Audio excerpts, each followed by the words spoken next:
Grande giornata di sport e di ciclismo a Stabia, di scena juniores e dilettanti, aprono le danze gli juniores dalla mattina con il circuito da ripetersi per 20 volte in questo anello di 4 km piuttosto insidioso. Vedremo chi la spunterà.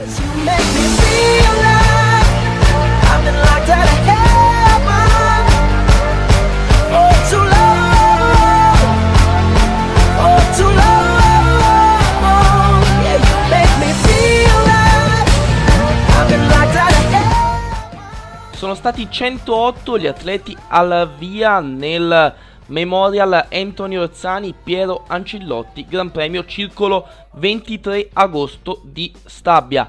Andatura sostenuta sin dalle prime fasi di corsa con i 20 giri del circuito di 4 km che ha caratterizzato questa manifestazione.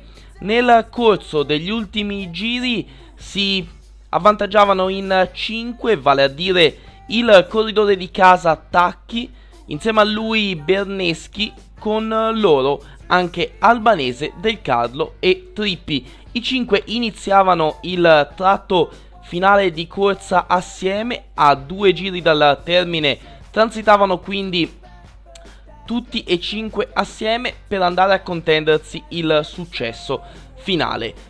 Tratto decisivo della corsa, lo strappo che i corridori hanno ripetuto per 20 volte e che costituiva l'unica difficoltà altimetrica del percorso, uno strappo di circa 400 metri con pendenze dal 7 al 10%.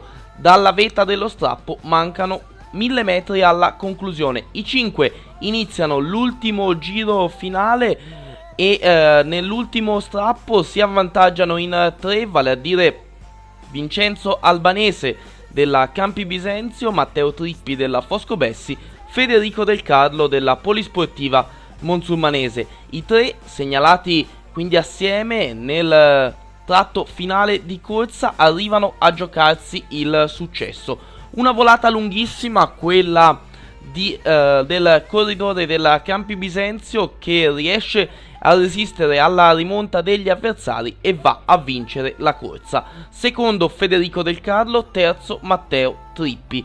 Quarta posizione vince la volata del gruppo Francesco Chesi della Romagnano, quinto Francesco Mancini, sesto Massimiliano Susini, settimo Luca Zullo, ottavo Yuri Colonna, nono Linas Rumsas, decimo Alessandro Tardelli.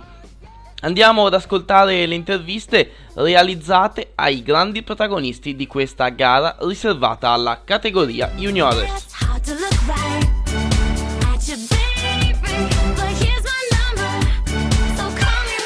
Vincenzo Albanese, sei rientrato da solo negli ultimi giri e poi ce l'ha fatta a vincere. Sì, veramente non so come ho fatto, è stato bellissimo veramente, pensavo di non rientrare su 5 ma ce l'ho fatta. Una gara tiratissima, prima affermazione stagionale, grandissima soddisfazione. Sì, sono veramente contento, ringrazio prima di tutto i miei compagni di squadra e la squadra che mi ha aiutato tantissimo a prepararmi in questo inizio di stagione. Federico Del Carlo, secondo classificato, troppo veloce Vincenzo Albanese. Sì, troppo veloce, si sapeva che era veloce. Ho provato ad anticiparlo sull'ultima volta alla salita, ma come ho già detto avevo speso molto nei passaggi precedenti e non c'è stata storia. Una gara veloce che vi ha provato. Sì, molto dura, soprattutto per il fondo stradale, complicata da interpretare. Per fortuna ci siamo sganciati in 5 e è arrivato questo secondo posto, ma va bene così.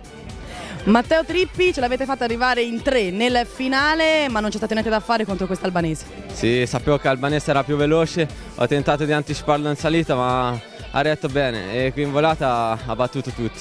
Una grande azione la sua perché è rientrato da solo su di voi che già eravate in fuga, ma questa fatica non l'ha sentita. No, ha pedalato bene anche in salita e è stato in volata, è stato più forte tra di noi.